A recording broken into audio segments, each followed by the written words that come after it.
지리산의 밤은 성난 짐승처럼 울부짖고 있었다. 산을 집어삼킬 듯한 폭우가 쏟아졌고 바람은 금방이라도 낡은 오두막의 지붕을 날려버릴 기세로 윙윙거렸다. 칠흑 같은 어둠 속 번개가 칠 때마다 거대한 산의 실루엣이 유령처럼 드러났다 사라지기를 반복했다. 오하원은 툇마루에 앉아 이 미친 듯한 폭풍을 담담한 눈으로 바라보고 있었다. 24. 그녀의 세상은 이 깊은 산골짜기가 전부였다. 10년 전 사고로 부모님을 잃고 유일한 혈육인 할머니와 함께 이곳에 들어왔다. 도시의 소음과 인공적인 불빛 대신 그녀는 바람 소리를 읽고 약초의 이름을 외우며 자랐다. 그녀의 가녀린 몸 안에는 거친 자연을 견뎌낸 들풀처럼 강인한 생명력이 뿌리내리고 있었다. 하원아, 이만 들어와 자거라. 저러다 산사태라도 나면 큰일이다. 방 안에서 할머니의 걱정스러운 목소리가 들려왔다. 하원은 뒷산 약초밭에 덮어둔 비닐이 바람에 날아가지 않았을까.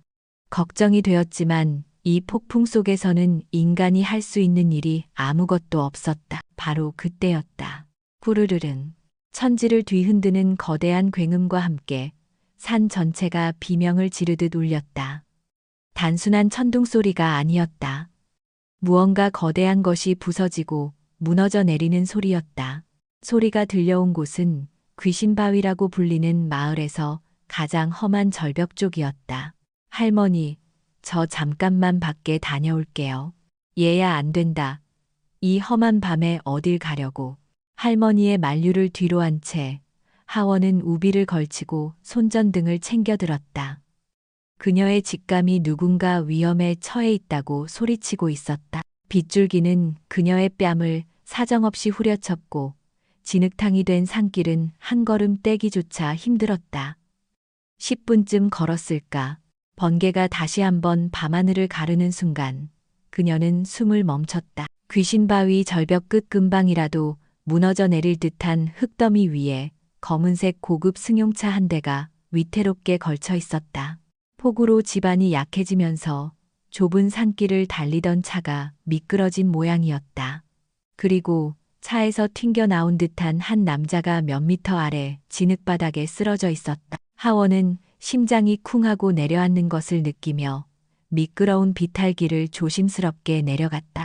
남자는 값비싼 정장을 입고 있었지만 옷은 갈기갈기 찢어지고 온몸은 피와 흙으로 뒤범벅이 되어 있었다. 머리에서는 피가 계속해서 흘러나오고 있었고 숨소리는 금방이라도 끊어질 것처럼 가늘고 얕았다.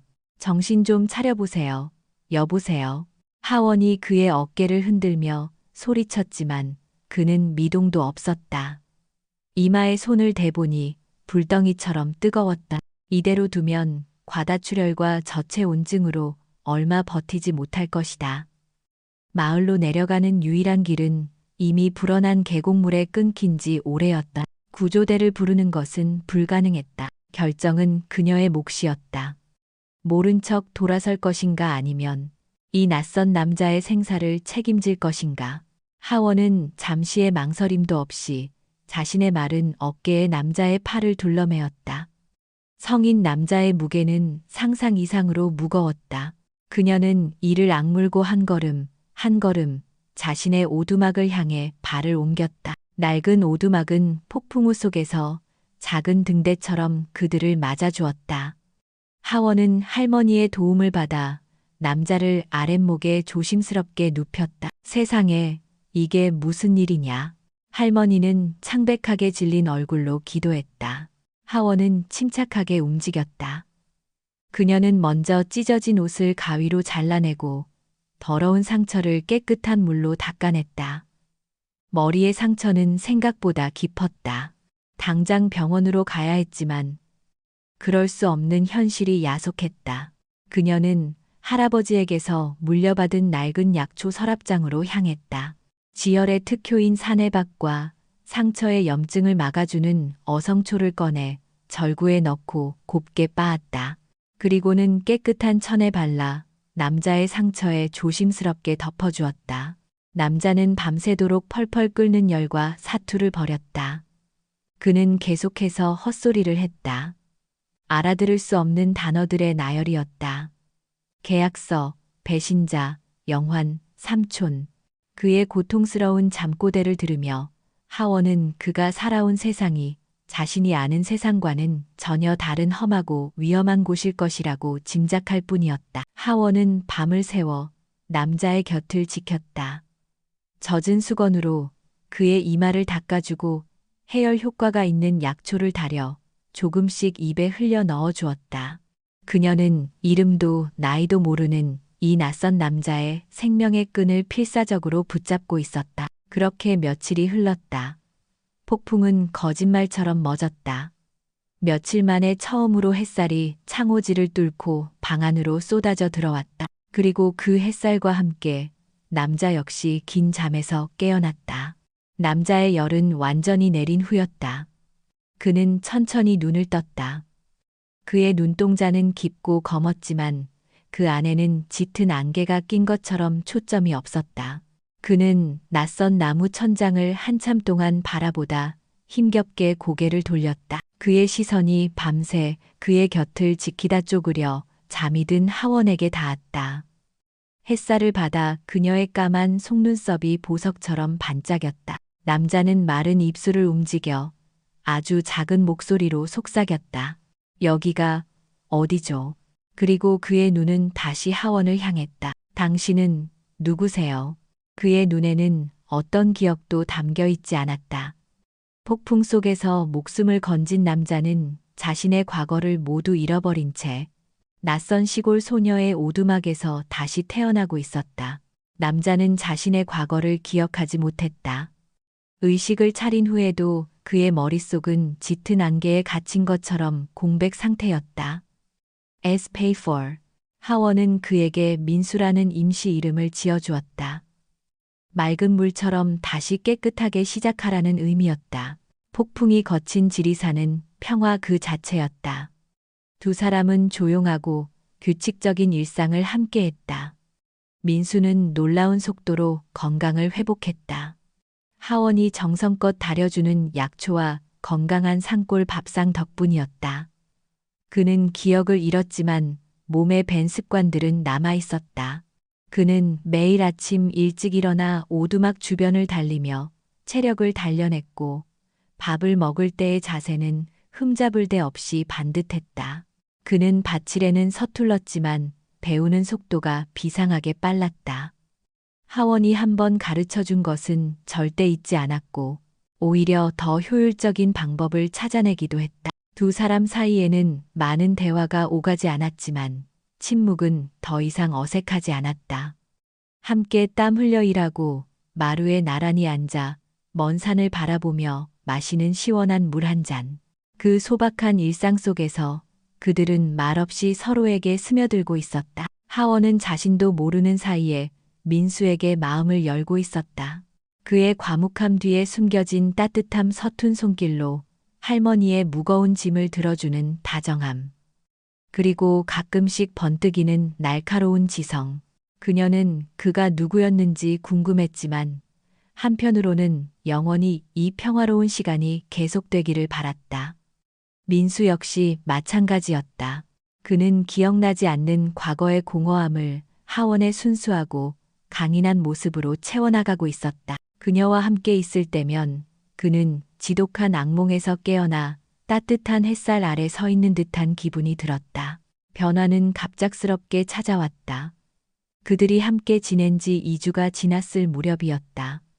그날 저녁 할머니가 읍내에 나갔다가 낡은 신문지를 얻어왔다. 하원이 아궁이에 불을 지피기 위해 무심코 신문지를 집어드는 순간 일면에 실린 한 남자의 흑백 사진에 시선이 멈췄다. 아우라 그룹 진태준 회장 실종 2주째. 경영권 분쟁 심화. 사진 속 남자의 날카로운 눈매와 굳게 담은 입술은 지금 그녀의 옆에서 말없이 감자를 깎고 있는 민수와 놀랍도록 닮아 있었다. 그 순간 민수의 손에 들려있던 감자와 과도가 바닥으로 떨어졌다. 그의 눈빛이 세차게 흔들리고 있었다. 그는 신문지의 사진을 향해 비틀거리며 다가갔다. 그리고 그의 머릿속을 짓누르고 있던 안개가 한순간에 거쳐나갔다. 모든 것이 파도처럼 밀려왔다. 자신의 이름 진태준, 대한민국을 움직이는 거대 기업 아우라 그룹의 회장, 그리고 사고 직전의 마지막 기억, 폭우가 쏟아지던 밤, 자신을 향해 돌진해오던 거대한 트럭의 헤드라이트, 그리고 운전석에서 그를 보며 미소 짓고 있던 피를 나눈 숙부 진영환 부회장의 얼굴. 그는 극심한 두통에 머리를 감싸지며 주저앉았다. 평화롭던 민수의 세상은 산산조각 났고 배신과 암투로 가득한 진태준의 지옥 같은 현실이 그를 덮쳤다. 바로 그때였다. 산 아래에서부터 거대한 헬리콥터의 프로펠러 소리가 들려왔다. 소리는 순식간에 가까워지더니 오두막 앞에 작은 공터에 멈춰섰다. 고요한 산골 마을의 평화를 깨뜨리는 이질적이고 폭력적인 소음이었다. 헬리콥터에서 검은 양복을 입은 남자들이 내렸고 그들을 이끌고 한 남자가 미친 듯이 달려왔다. 진태준의 충직한 비서 김 실장이었다. 그는 2주 동안 밤낮을 가리지 않고 회장님의 행방을 수색하고 있었다. 회장님 살아계셨군요. 정말 다행입니다. 김 실장은 눈물을 흘리며 진태준 앞에 무릎을 꿇었다. 하원과 할머니는 이 모든 광경을 넋을 잃고 바라볼 뿐이었다. 순박한 청년 민수는 이제 어디에도 없었다. 그 자리에는 차갑고 냉철한 카리스마를 내뿜는 거대 그룹의 제왕 진태준이 서 있었다. 그의 세계와 그녀의 세계가 충돌하는 순간이었다. 작별은 너무나도 갑작스러웠다. 진태준은 즉시 서울로 돌아가야만 했다. 그가 없는 동안 진영환 부회장은 그를 실종 사망으로 처리하고 그룹을 장악하려는 음모를 꾸미고 있었다. 이 은혜는 반드시 갚겠습니다. 제 사람이 곧 다시 찾아올 겁니다. 진태준은 하원과 할머니에게 짧은 인사를 남기고 헬리콥터에 올랐다. 그의 얼굴에는 더 이상 민수의 따뜻한 미소가 남아있지 않았다. 그는 다시 냉혹한 승부사의 얼굴로 돌아가 있었다. 하원은 멀어져가는 헬리콥터를 멍하니 바라보았다. 마치 한여름 밤의 꿈에서 깨어난 듯한 거대한 상실감이 그녀의 마음을 덮쳤다. 서울로 돌아온 진태준은 즉시 전쟁에 돌입했다. 그는 자신의 생존 사실을 극비에 붙인 채 충성스러운 세력을 규합하여 숙부의 숨통을 조여가기 시작했다. 그리고 그는 자신의 가장 치명적인 약점을 깨달았다. 오하원. 그녀는 자신이 살아있다는 것을 아는 유일한 외부 증인이었다. 만약 진영환이 그녀의 존재를 알게 된다면 그는 분명 수단과 방법을 가리지 않고 그녀의 입을 막으려 할 것이다. 돈을 보내주는 것만으로는 부족했다. 그 돈의 흐름을 추적해 그녀를 찾아낼 수도 있었다. 경호원을 보내는 것은 오히려 사람들의 이목을 끌게 될 위험이 있었다. 그의 전략적인 두뇌는 가장 확실하고 논리적인 그러나 가장 비정한 결론에 도달했다. 그녀를 가장 안전하게 지키는 방법은 24시간 자신의 곁에 두는 것이다. 자신의 법적인 아내로 만들어 그 누구도 감히 손댈 수 없는 존재로 만드는 것. 그것은 그녀의 생명을 지키기 위한 가장 완벽한 방패였다. 며칠 후 진태준은 검은색 세단을 타고 다시 지리산의 오두막을 찾았다. 그는 약초를 캐러 가던 길에 하원을 개울가에서 발견했다. 그녀 앞에 선 남자는 더 이상 다정한 민수가 아니었다. 머리부터 발끝까지 완벽하게 재단된 명품 정장을 입은 다가가기 힘든 위압감을 풍기는 낯선 남자였다. 그는 어떤 감정도 담겨있지 않은 목소리로 본론을 꺼냈다. 내 목숨을 구해준 빚을 갚으러 왔소. 나와 결혼해 주시오. 그의 청혼에는 어떤 사랑의 고백도 따뜻한 감정도 없었다. 그것이 당신의 안전을 보장할 수 있는 유일한 방법이요. 그것은 사랑이 아닌 차갑고 비정한 거래 조건이었다. 진태준의 청혼 아닌 거래 제안에 오하원은 피가 거꾸로 솟는 듯한 모멸감을 느꼈다. 이게 당신이 빚을 갚는 방식인가요? 사람 목숨을 구해줬더니 그 대가로 결혼 계약을 하자고요. 그녀의 목소리는 떨리고 있었다. 그것은 분노이자 한편으로는 깊은 슬픔이었다. 그녀가 지난 2주간 정성껏 보살폈던 다정한 민수는 온데간데 없고 눈앞에는 오만하고 차가운 사업가만이 서 있었다. 진태주는 그녀의 상처받은 눈빛을 마주할 수 없었다. 그는 그녀가 처한 위험의 실체를 차마 말할 수 없었다. 진실을 알게 되면 그녀는 더 큰 공포에 휩싸일 것이다. 그가 할 수 있는 것은 냉혹한 현실주의자가 되어 그녀를 설득하는 것뿐이었다. 이건 서류상의 결혼일 뿐이요. 당신을 안전하게 지키기 위한 임시방편이지. 계약 기간 동안 당신의 신변 안전과 생활은 내가 완벽하게 보장하겠소. 물론 그에 합당한 보상도 할 것이고.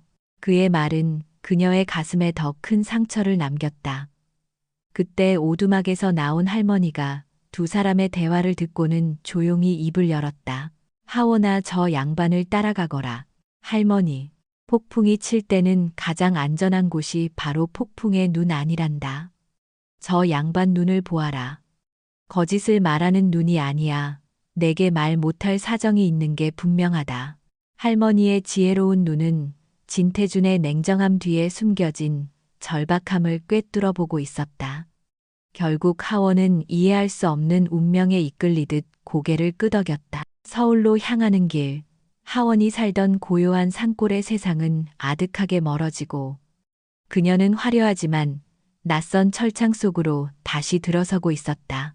진씨 가문의 저택은 평창동에서도 가장 거대하고 웅장했다.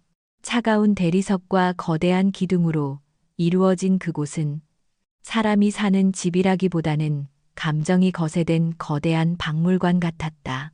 하원의 소박한 오두막이 품고 있던 따뜻한 온기는 어디에도 없었다. 그녀의 등장은 잔잔한 호수에 던져진 돌멩이처럼 진씨 가문에 큰 파문을 일으켰다. 진태준의 생환 소식에 충격을 받았던 숙부 진영환 부회장과 그의 가족들은 태준이 데려온 아내라는 존재에 대해 노골적인 경멸감을 드러냈다.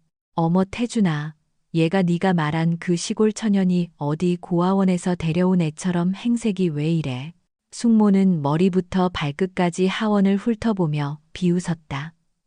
그녀의 옆에 선 사촌 동생 진세이는 명품백으로 입을 가린 채 촌스러워라고 속삭였다. 진영환 부회장은 교활한 미소를 지으며 다가왔다. 우리 조카 목숨을 구했다더니 이런 어여쁜 아가씨까지 얻어왔구나. 축하한다. 그래서 어느 대 교수이신가? 그의 질문에는 근본도 없는 천한것지라는 조롱이 담겨 있었다. 제 아내입니다, 숙부님. 진태준이 하원의 앞을 막아서며 차갑게 말했다. 그리고 앞으로 이 집안의 안주인이 될 사람이니 그에 합당한 예의를 갖춰주시지요. 그의 목소리는 조카가 숙부에게 하는 말이라고는 믿을 수 없을 만큼 단호하고 위압적이었다. 진영환의 미간이 순간 꿈틀했지만 그는 이내 다시 인자한 미소를 지었다. 하지만 그의 눈빛 속에서는 살기가 번뜩이고 있었다. 그날 이후 하원의 삶은 보이지 않는 전쟁터가 되었다. 그녀는 최고급 디자이너의 옷을 입고 엄격한 예절 교육을 받아야 했다. 하지만 그 모든 것은 그녀에게 맞지 않는 갑옷처럼 불편하고 숨막혔다. 진태준은 낮에는 회사에서 숙부와의 경영권 전쟁을 치렀고 밤늦게 집에 돌아왔다. 두 사람은 저택의 서쪽 끝에 있는 부부 침실동을 함께 썼지만 각자 다른 방을 사용했다. 그는 하원의 안전을 철저히 보장했지만 그녀의 마음에 다가오려는 노력은 하지 않았다. 그는 약속대로 완벽한 고용주의 역할을 할 뿐이었다. 하원은 이 거대한 성 안에서 외로운 섬처럼 표류했다. 하지만 그녀는 꺾이지 않았다. 그녀는 자신을 조롱하는 가족들 앞에서도 당당함을 잃지 않았고 자신을 하대하는 고용인들에게는 오히려 따뜻하게 대했다. 그녀의 유일한 안식처는 저택 뒤편에 있는 거대한 온실이었다. 그녀는 그곳에서 흙을 만지고 식물을 돌보며 지리산에서의 삶을 추억했다. 그녀의 손길이 닿자 시들어가던 난초들이 다시 꽃을 피우고 죽어가던 허브들이 다시 생기를 되찾았다. 그녀의 그런 모습을 진태준의 비서인 김 실장은 남몰래 지켜보며 깊은 인상을 받았다. 어느 날 저녁 진씨 가문의 모든 가족이 모인 저녁 식사 자리, 진영화는 하원을 공개적으로 망신시킬 계획을 세웠다. 새아가 듣자 하니 시골에서 약초만 캐던 아이라고 하던데 우리 같은 사람들의 세상은 좀 어렵지. 마침 여기 프랑스에서 새로 들여온 그림이 있는데 이 그림의 미학적 가치에 대해 어떻게 생각하는지 한번 들어볼까? 그는 일부러 어려운 예술 사조에 대한 질문을 던지며 그녀를 궁지로 몰았다. 모든 가족들이 비웃을 준비를 하며 그녀를 쳐다보았다. 진태준이 그녀를 대신해 무언가 말하려던 순간 하원이 먼저 조용히 입을 열었다. 저는 그림에 대해서는 잘 모릅니다, 숙부님. 그녀는 솔직하게 인정했다. 진영환의 입가에 만족스러운 미소가 걸렸다. 하지만 하원이 말을 이었다. 제가 살던 산에서는 가장 크고 화려한 나무가 가장 강한 나무는 아니었습니다. 오히려 거센 비바람 속에서 끝까지 살아남는 것은 눈에 띄지 않아도 땅속 깊이 뿌리를 내린 작은 나무들이었습니다. 저 그림이 얼마나 비싼지는 모르겠지만 제 눈에는 왠지 모르게 뿌리 없이 허공에 떠 있는 나무처럼 외로워 보입니다. 그녀의 말에 식탁에는 순간 정적이 흘렀다. 그녀의 대답은 학문적인 분석은 아니었지만 그 어떤 미학적 비평보다 더 깊은 통찰력과 철학을 담고 있었다. 진영화는 무언가 반박하려다 말문이 막혔고 다른 가족들 역시 당황한 기색이 역력했다. 그 순간 진태준은 처음으로 아내를 다른 눈으로 바라보았다. 자신이 지켜줘야 할 연약한 존재 혹은 위험에 휘말린 증인이 아니었다. 그녀는 그 어떤 위기 앞에서도 자신만의 방식으로 뿌리를 내리고 자신만의 지혜로 세상을 바라보는 강인하고 현명한 사람이었다. 그의 얼음 같던 마음에 아주 작은 균열이 생기기 시작했다. 지난번 저녁 식사 자리에서 한 방 먹은 진영환 부회장은 오하원이라는 존재를 다시 보게 되었다.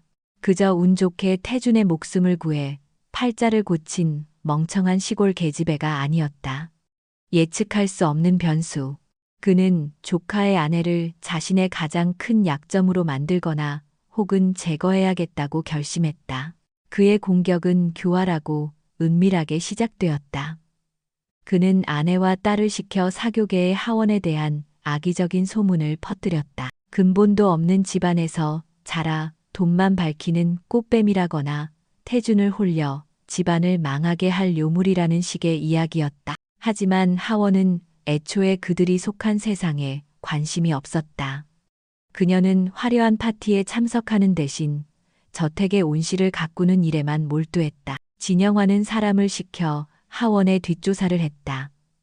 그녀의 과거에서 작은 흠이라도 찾아내 태준을 공격할 무기로 삼을 생각이었다. 하지만 아무리 파헤쳐도 나오는 것은 아무것도 없었다. 부모님을 일찍 여의고 할머니와 단둘이 가난하지만 정직하게 살아온 것이 전부였다.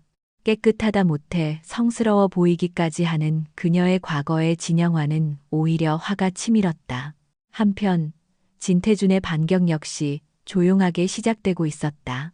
그는 낮에는 회사에서 숙부의 꼭두각시 노릇을 하는 척 연기했지만 밤에는 충직한 김 실장과 함께 아버지의 사람들이었던 이사들을 비밀리에 만나고 다녔다. 그는 숙부가 장악한 회사의 내부 감사팀을 신뢰하지 않았다.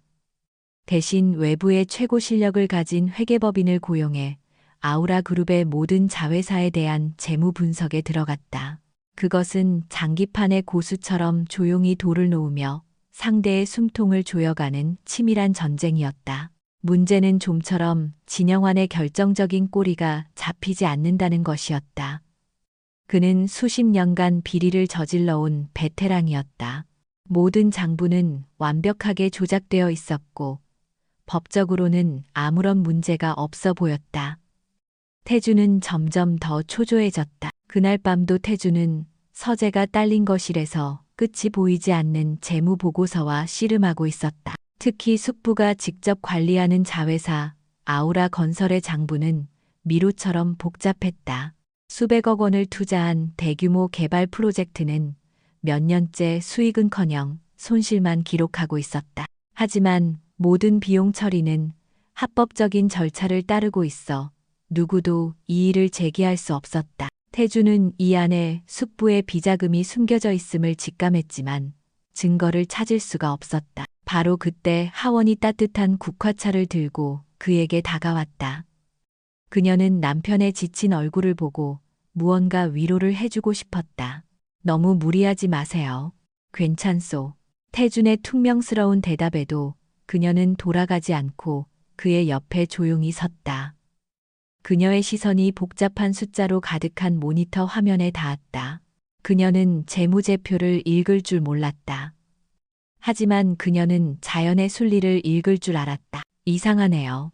그녀가 혼잣말처럼 중얼거렸다. 뭐가 말이오? 태준이 신경질적으로 물었다. 산에서는요, 모든 개울물이 낮은 곳으로 흘러서 결국엔 큰 강으로 모이거든요. 그런데 저기 저 그림은 마치 작은 개울물이 거꾸로 물 한 방울 없는 마른 연못으로 흘러 들어가는 것 같아요. 그녀는 손가락으로 화면의 한 부분을 가리켰다. 가장 수익성이 좋은 부서에서 나온 돈이 매년 막대한 손실만 기록하는 문제의 프로젝트로 꾸준히 흘러 들어가는 부분을 짚은 것이었다. 회계 전문가의 눈에는 실패한 투자로 보이는 합법적인 자금 흐름. 하지만 자연의 지혜로 세상을 보는 그녀의 눈에는 물을 일부러 증발시키기 위해 한 곳에 모으는 부자연스러운 행위로 보였던 것이다. 마른 연못.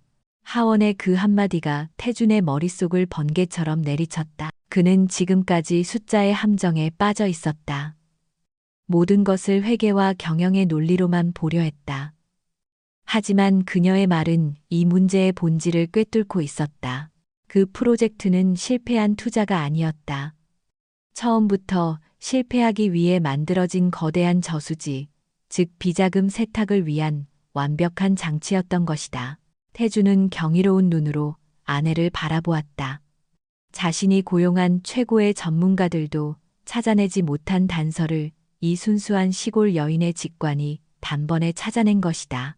그는 처음으로 그녀를 자신이 지켜줘야 할 존재가 아닌 자신과 동등한 아니, 어쩌면 자신보다 더 뛰어난 통찰력을 가진 동료로 인식하기 시작했다. 고맙소. 그의 입에서 진심 어린 감사가 터져나왔다. 그는 하원의 비유가 무엇을 의미하는지, 그리고 그것이 얼마나 결정적인 단서인지를 그녀의 눈높이에 맞춰 설명해 주었다. 자신의 비밀스러운 전쟁에 처음으로 그녀를 초대한 것이다. 두 사람 사이에 흐르던 어색하고 차가운 공기가 그 순간 처음으로 따뜻한 유대감으로 변해가고 있었다. 그는 그녀에 대한 고마움과 감탄, 그리고 자신도 모르는 사이에 피어난 애틋한 감정에 휩싸였다. 태주는 즉시 김 실장에게 전화를 걸었다. 그의 목소리는 이전의 초조함을 벗고 승리를 확신하는 장수의 활기로 가득 차 있었다. 김 실장 찾았어. 아우라 건설의 말은 연못 프로젝트. 그 프로젝트와 관련된 모든 페이퍼 컴퍼니와 하청업체를 샅샅이 뒤져 자금의 최종 목적지를 찾아내. 하원은 활기차게 지시를 내리는 남편의 모습을 미소를 지으며 바라보았다. 그녀는 이 낯선 세상에서 마침내 자신이 할 수 있는 역할을 찾아낸 것이다. 진영화는 순진한 시골 처녀 하나를 얕보았지만 그녀가 자신의 제국을 무너뜨릴 가장 날카로운 비수를 제공했다는 사실을 꿈에도 알지 못했다. 그녀가 일으킨 작은 파문은 이제 거대한 해일이 되어 그의 발밑을 덮치기 시작하고 있었다. 진태준의 반격은 예상보다 훨씬 더 빠르고 날카로웠다. 오하원이 던져준 말은 연못이라는 단서를 발판 삼아 그의 팀은 아우라 건설을 둘러싼 비자금의 흐름을 역추적하기 시작했다. 그 결과는 충격적이었다. 진영화는 지난 10년간 수십 개의 유령 회사를 통해 최소 1천억 원이 넘는 회사 돈을 빼돌려왔다. 그 돈은 해외 조세 피난처의 비밀 계좌와 그의 아내와 자식들 명의로 된 부동산 및 미술품으로 흘러 들어가 있었다. 진영화는 태준의 움직임을 감지했다. 자신의 자금 흐름에 대한 외부 회계법인의 조사가 이례적으로 깊숙이 들어오고 있다는 보고를 받은 것이다. 그는 직감적으로 이 모든 변화의 중심에 진태준이 있음을 알았다. 그리고 그 배후에는 그가 무시했던 시골 처녀 오하원이 있었다. 그 계집애 진영화는 이빨을 갈았다. 그는 하원을 더 이상 내버려둬서는 안 되겠다고 판단했다. 그는 조카의 가장 약한 고리인 그녀를 공격해 태준을 흔들고 무너뜨리기로 결심했다. 그의 반격은 비열하고 잔인했다. 며칠 후 대한민국을 떠들썩하게 만드는 가십기사 하나가 터져나왔다. 한 인터넷 연예 매체에서 시작된 기사는 순식간에 모든 포털 사이트의 메인 화면을 장식했다. 아우라 그룹 진태준 회장의 신데렐라 과거는. 기사의 내용은 악의적인 허위 사실로 가득 차 있었다. 오하원이 사실은 산골 마을에서 남자를 홀리는 것으로 유명한 꽃뱀이었으며 의도적으로 진태준에게 접근했다는 것이었다. 심지어 그녀의 부모님이 돌아가신 사고 역시 그녀가 받아야 할 보험금을 노리고 꾸민 비극일지도 모른다는 식의 인간으로서는 상상할 수 없는 악담까지 담겨 있었다. 기사에는 출처를 알 수 없는 하원이 낯선 남자와 웃으며 이야기하는 모습이 교묘하게 편집된 사진까지 첨부되어 있었다. 세상은 기다렸다는 듯이 그녀에게 돌을 던지기 시작했다. 재벌가의 신데렐라를 향한 대중의 시기와 질투는 순식간에 혐오와 경멸로 바뀌었다. 그녀의 이름은 실시간 검색어 1위에 올랐고 그녀의 신상은 인터넷에 낱낱이 공개되었다. 그녀는 한순간에 국민 꽃뱀이 되어버렸다. 진씨 가문의 저택은 발칵 뒤집혔다. 진영환의 아내와 딸은 마치 기다렸다는 듯이 하원을 몰아붙였다. 꼴 좀 봐온 집안 망신을 시켜도 유분수지 당장 이 집에서 나가. 하원은 자신의 방에 틀어박혀 세상의 모든 비난을 홀로 감당해야 했다. 그녀는 자신이 그런 일을 당했다는 사실보다 돌아가신 부모님까지 모욕당했다는 사실에 심장이 찢어지는 듯한 고통을 느꼈다. 하지만 그녀는 울지 않았다. 눈물은 사치였다. 이것이 진영환이 자신에게 보내는 선전포고임을, 그리고 여기서 무너지면 태준에게 더 큰 짐이 될 뿐임을 알고 있었다. 진태준은 분노로 온몸이 떨리는 것을 느꼈다. 이것은 명백한 숙부의 짓이었다. 그가 자신을 공격하기 위해 가장 소중한 사람을 더러운 진흙탕 속으로 끌어들인 것이다. 그는 당장이라도 달려가 숙부의 멱살을 잡고 싶었지만 이성적으로 행동해야 했다. 이것은 감정 싸움이 아닌 전쟁이었다. 그는 즉시 홍보팀을 소집해 기사를 쓴 매체를 상대로 명예훼손 소송을 준비시켰다. 하지만 이미 퍼져나간 소문을 되돌리기에는 역부족이었다. 그날 밤 태준은 무거운 발걸음으로 하원의 방문을 두드렸다. 문이 열리고 창백하지만 조금도 흐트러지지 않은 모습의 하원이 그를 맞았다. 그녀의 강인한 모습에 태준의 가슴은 더욱 미어졌다. 미안하오. 그의 목소리는 낮게 잠겨 있었다. 나 때문에 당신이 이런 험한 일을 겪게 되었소. 하원은 고개를 저었다. 당신 탓이 아니에요. 이건 우리가 함께 싸워야 할 전쟁이잖아요. 그녀의 눈빛은 흔들림이 없었다. 그녀는 피해자가 되기를 거부하고 기꺼이 그의 동지가 되기를 선택한 것이다. 바로 그 순간 태준은 깨달았다. 자신이 이 여인을 사랑하고 있다는 것을. 빚을 갚기 위한 책임감이나 그녀를 지켜야 한다는 의무감을 넘어선 가슴 깊은 곳에서부터 끓어오르는 진실한 사랑이었다. 그는 더 이상 자신의 감정을 숨길 수 없었다. 그는 한 걸음 다가서서 떨리는 손으로 하원의 뺨을 감쌌다. 내가 반드시 당신을 지켜주겠소. 내 모든 것을 걸고. 그의 눈빛은 더 이상 차가운 사업가의 그것이 아니었다. 한 여자를 사랑하는 남자의 뜨겁고 절박한 눈빛이었다. 진영환의 공격은 오히려 두 사람의 마음을 완벽하게 하나로 묶어주는 계기가 되었다. 그들은 더 이상 계약으로 맺어진 부부가 아니었다. 거대한 적 앞에서 서로의 등을 지켜주는 완벽한 운명 공동체였다. 태주는 반격의 고삐를 더욱 세게 당겼다. 그는 하원이 찾아낸 마른 연못 프로젝트의 비자금 흐름도를 들고 아버지가 남긴 사람들 중 가장 신뢰할 수 있는 인물인 감사팀의 정 이사를 찾아갔다. 그리고 모든 진실을 털어놓았다. 이것이 진영환 부회장이 지난 10년간 회사를 좀먹어온 증거입니다. 이제 이 전쟁을 끝내야겠습니다. 정 이사는 충격과 분노에 휩싸였다. 그는 태준의 편에 서기로 결심했다. 그들은 진영환 몰래 아우라 그룹의 모든 비리를 파헤칠 내부 특별 감사팀을 꾸렸다. 한편 하원은 자신만의 방식으로 반격을 준비했다. 그녀는 김 실장의 도움을 받아 자신에 대한 악성 루머를 처음 퍼뜨린 인터넷 매체의 실소유주를 추적했다. 그리고 그 끝에 진영환의 아들, 즉 태준의 사촌인 진성민이 있다는 사실을 알아냈다. 진영환은 자신의 손을 더럽히지 않고 아들을 시켜 이 모든 추악한 짓을 벌인 것이다. 하원은 조용히 증거를 모았다. 이제 모든 준비는 끝났다. 진영환이 판 함정에 스스로 빠지게 만들 마지막 무대가 다가오고 있었다. 아우라 그룹의 이사회 회의실.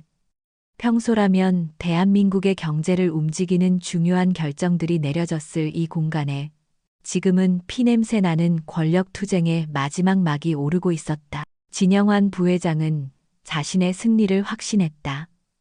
그는 자신이 매수한 이사들을 등에 업고 조카인 진태준을 회장직에서 끌어내리기 위한 긴급 이사회를 소집했다. 회의가 시작되고 진영환은 비통한 표정을 연기하며 자리에서 일어났다. 존경하는 이사님들 참으로 비통한 심정입니다. 아시다시피 최근 우리 그룹은 회장님의 사적인 스캔들로 인해 창사 이래 최악의 이미지 실추를 겪고 있습니다. 주가는 연일 폭락하고 있으며 대외 신인도는 바닥까지 떨어졌습니다. 이 모든 혼란의 중심에 회장님의 아내 되시는 분이 있습니다. 그는 오하원을 겨냥한 악성 기사들을 스크린에 띄웠다. 저는 더 이상 그룹의 명예가 더럽혀지는 것을 좌시할 수 없습니다. 이에 진태준 회장의 경영 능력에 대한 심각한 우려를 표하며 회장직 해임안을 긴급 안건으로 상정하는 바입니다.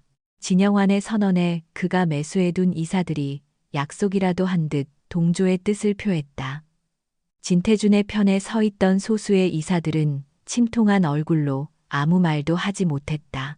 모든 것이 진영환의 시나리오대로 흘러가는 듯했다. 진태준은 이 모든 광경을 차가운 눈으로 지켜볼 뿐이었다. 그는 마침내 입을 열었다. 숙부님의 의견 잘 들었습니다. 하지만 그 의견에 동의하기 전에 이 스캔들의 당사자에게 직접 해명을 들을 기회는 주어져야 하지 않겠습니까? 그의 말이 끝나자마자 회의실의 문이 열리고 오하원이 들어섰다. 그녀는 더 이상 겁에 질린 시골 처녀가 아니었다. 그녀의 눈빛은 그 어떤 비난에도 흔들리지 않는 굳건한 자신감으로 빛나고 있었다. 제가 바로 그 스캔들의 당사자 오하원입니다. 그녀는 연단으로 걸어가 자신을 경멸과 호기심으로 쳐다보는 이사들 앞에 섰다. 이 기사들은 모두 허위 사실입니다. 그리고 저는 이 추악한 거짓말을 만들어낸 사람이 누구인지 알고 있습니다. 그녀는 스크린에 새로운 자료를 띄웠다. 문제의 인터넷 매체와 그 매체에 숨겨진 소유주인 진성민, 진영환의 아들 사이의 자금 거래 내역, 그리고 진성민이 가짜 뉴스를 퍼뜨리기 위해 고용한 댓글 부대에 돈을 보낸 증거들이었다. 이 모든 것은 진영환 부회장님의 아드님이신 진성민 씨가 꾸민 짓입니다. 아버지의 권력을 지키기 위해 한 개인의 명예를 무참히 짓밟은 것입니다. 하원의 폭로에 회의장은 술렁이기 시작했다. 진영환의 얼굴이 흉측하게 일그러졌다. 네, 내년이 감히 증거도 없이 증거는 여기 있습니다, 부회장님. 하원의 뒤를 이어 진태준이 자리에서 일어났다. 이제 진짜 반격이 시작될 시간이었다. 지금부터는 제 아내의 사적인 이야기가 아닌 우리 그룹의 공적인 이야기를 해볼까 합니다. 그는 감사팀의 정 이사와 함께 지난 몇 주간 비밀리에 진행했던 내부 감사 결과를 스크린에 띄웠다. 마른 연못 프로젝트의 실체 수십 개의 유령 회사를 통한 1천억 원대의 비자금 조성 내역 해외 조세 피난처의 비밀 계좌까지 진영환이 지난 10년간 쌓아 올린 범죄의 탑이 하나씩 무너져 내리기 시작했다. 이것은 모두 조작된 자료다. 저놈이 나를 몰아내기 위해 꾸민 음모야. 진영환이 미친 사람처럼 소리쳤지만 이사들의 시선은 이미 싸늘하게 식어 있었다. 정 이사가 마지막 쐐기를 박았다. 여기에는 진영환 부회장님의 지시를 받아 비자금 장부를 조작해온 재무팀장의 자필 진술서와 녹취록도 포함되어 있습니다.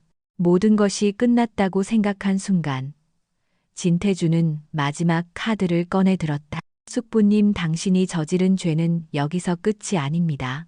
그의 목소리는 회의실 전체를 얼려버릴 만큼 차갑고 무거웠다. 당신은 회사의 돈만 훔친 것이 아닙니다. 당신은 내 목숨도 훔치려 했습니다. 스크린 화면이 바뀌었다. 화면에 나타난 것은 2주 전 폭풍우가 치던 밤 진태준의 차를 덮쳤던 트럭의 블랙박스 영상이었다. 영상 속에서 트럭 운전사는 누군가와 다급하게 통화를 하고 있었다. 실패했습니다. 절벽으로 떨어지지 않고 튕겨 나갔습니다. 그리고 다음 화면, 그 트럭 운전사의 계좌에 사고 발생. 바로 전날 진영환 부회장의 차명 계좌로부터 거액의 돈이 입금된 거래 내역이 나타났다. 진영환은 더 이상 아무 말도 하지 못했다. 그의 눈은 공포로 가득 차 있었다. 그는 자신의 완벽한 범죄가 어떻게 드러났는지 이해할 수 없었다. 이 영상은 사고 현장에서 제 목숨을 구해준 제 아내가 혹시 모를 증거가 될까 하여 챙겨두었던 것입니다. 진태준이 하원의 손을 굳게 잡으며 말했다. 모든 진실이 밝혀지는 순간이었다. 진영환은 단순한 비리 기업가가 아니라 자신의 조카를 죽이려 한 살인 미수범이었다. 바로 그때 회의실 문이 거칠게 열리며 검찰 수사관들이 들이닥쳤다. 진태준의 팀이 미리 모든 증거를 넘겨둔 후였다. 진영환 씨, 당신을 업무상 횡령 배임 및 살인 미수 혐의로 긴급 체포합니다. 차가운 수갑이 그의 손목에 채워졌다. 그의 옆에 앉아있던 공범 이사들 역시 줄줄이 체포되었다. 화려했던 권력의 정점에서 그들은 한순간에 나락으로 떨어졌다. 진영환이 수사관들에게 끌려나가며 마지막으로 진태준과 하원을 향해 악에 받친 눈으로 소리쳤다. 진태준, 그리고 저 더러운 시골 계집애 내가 너희들을 가만두지 않을 것이다. 하지만 그의 저주는 패배자의 공허한 메아리일 뿐이었다. 모든 폭풍이 지나간 회의실. 진태준은 자신을 믿고 지지해준 이사들 앞에 고개를 숙였다. 그리고는 이 모든 전쟁의 시작이자 끝이었던 그의 아내 하원의 손을 잡고 단상 위로 올라섰다. 그는 더 이상 냉혹한 사업가가 아니었다. 그는 자신의 아내와 회사를 지켜낸 진정한 왕이었고 그의 곁에는 그 어떤 왕비보다도 현명하고 강인한 여인이 함께 서 있었다. 진영환 부회장과 그의 일파가 무너지면서 아우라 그룹에는 거대한 지각 변동이 일어났다. 하지만 예상과 달리 혼란은 길지 않았다. 진태준은 놀라운 속도와 결단력으로 그룹을 정상화시켜 나갔다. 그는 부패한 임원들을 모두 해임하고 그 자리에 능력과 양심을 갖춘 젊은 인재들을 앉혔다. 직원들은 비로소 공포가 아닌 희망 속에서 일할 수 있게 되었다. 외부의 전쟁은 끝났다. 하지만 진태준과 오하원 두 사람 사이에는 아직 해결해야 할 문제가 남아 있었다. 그들을 묶어주었던 계약의 명분, 즉 하원의 안전 보장이라는 목적은 이제 사라졌다. 그들은 이제 어떻게 해야 할까? 그날 저녁 진씨 가문의 대저택. 모든 악의 그림자가 거친 그곳은 더 이상 차가운 감옥처럼 느껴지지 않았다. 태주는 저택의 온실에서 식물들을 돌보고 있는 하원을 찾아갔다. 그녀는 이곳에 처음 왔던 날처럼 흙을 만지고 있을 때 가장 평화로워 보였다. 그는 더 이상 냉철한 CEO도 기억을 잃은 민수도 아니었다. 그는 그저 한 여자 앞에서 자신의 진심을 고백하려는 서툴고 긴장한 한 남자일 뿐이었다. 하원 씨. 그의 부름에 하원이 돌아보았다. 할 말이 있어. 그는 심호흡을 하고 어렵게 입을 열었다. 그때 내가 했던 청혼은 거짓이었소. 그의 말에 하원의 눈빛이 미세하게 흔들렸다. 심장이 쿵 하고 내려앉는 것 같았다. 당신을 지켜야 한다는 위험이 거짓이었다는 뜻이 아니오. 그 위험은 분명한 사실이었지. 하지만 내 이유가 거짓이었소. 나는 빚을 갚기 위해, 당신을 보호하기 위해 결혼을 제안한다고 내 자신에게 말했소. 내 이성이 받아들일 수 있는 유일한 논리적인 이유였으니까. 그는 한 걸음 다가섰다. 그의 눈빛은 후회와 진심으로 가득 차 있었다. 하지만 진실은 지리산의 그 오두막에서 내가 아직 민수였을 때부터 나는 이미 당신에게 마음을 빼앗겼던 것 같소. 당신을 떠나고 싶지 않았소. 당신과 결혼하는 것은 내 곁에 당신을 둘 수 있는 유일한 핑계였던 거요. 그의 고백에 하원의 눈에 뜨거운 눈물이 고이기 시작했다. 그녀 역시 마찬가지였다. 다정한 민수에게 끌렸고 차가운 진태준에게서 연민을 느꼈으며 강인한 리더인 그를 존경하게 되었다. 그 모든 모습이 결국 한 사람이었다는 것을 그녀는 이제 알고 있었다. 나도 그랬어요. 그녀가 떨리는 목소리로 대답했다. 당신의 차가움이 아팠지만 그 안에 숨겨진 당신의 진짜 모습을 봤어요. 그래서 당신 곁에 남고 싶었어요. 두 사람의 마음이 마침내 하나로 이어지는 순간이었다. 진태준은 그녀의 앞에 조심스럽게 한쪽 무릎을 꿇었다. 그는 그녀의 손을 잡고 세상에서 가장 진지한 눈으로 그녀를 올려다보았다. 첫 번째 청혼은 계약이었소. 이제 진짜 청혼을 하고 싶소. 오하원 씨. 빚을 갚기 위해서가 아니라 당신을 사랑하기 때문에 나와 진짜 부부가 되어 주시겠소. 나와 함께 평생을 함께할 인생을 만들어 주시겠소. 그의 목소리에는 이제 어떤 계산도 거래도 없었다. 오직 사랑만이 담겨 있었다. 하원은 눈물을 흘리며 환하게 웃으며 고개를 끄덕였다. 1년 후 지리산의 작은 오두막은 예전의 소박한 모습을 간직한 채 아름답고 정갈하게 단장되어 있었다. 아우라 그룹은 진태준의 리더십 아래 완벽하게 부활하여 대한민국에서 가장 존경받는 기업으로 거듭났다. 하지만 진태준은 더 이상 일에만 매달리지 않았다.